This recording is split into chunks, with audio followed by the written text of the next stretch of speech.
Hey everyone! In today's video, I'm going to show you how to fix and solve PayPal payment was denied.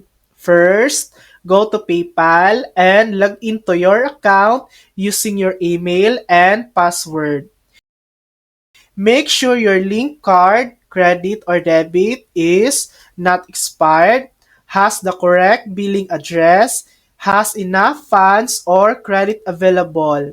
Contact your bank to make sure the card is in it black or flagged for suspicious activity.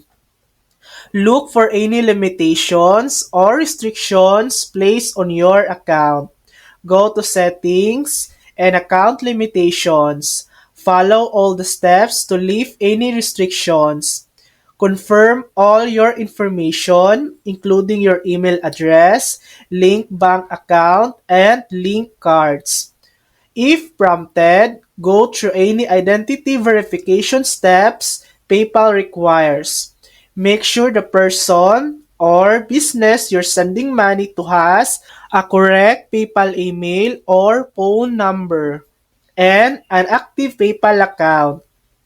If needed, reach out to the recipient and confirm their PayPal details. Common causes of denied payments like expired card or wrong billing information, insufficient funds, PayPal account limitation, security flags or identity verification, and recipient not registered on PayPal.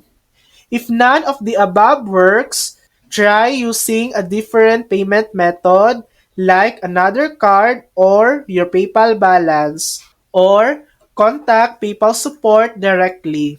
And that's it. That's how to fix and solve PayPal payment was denied. Thanks for watching.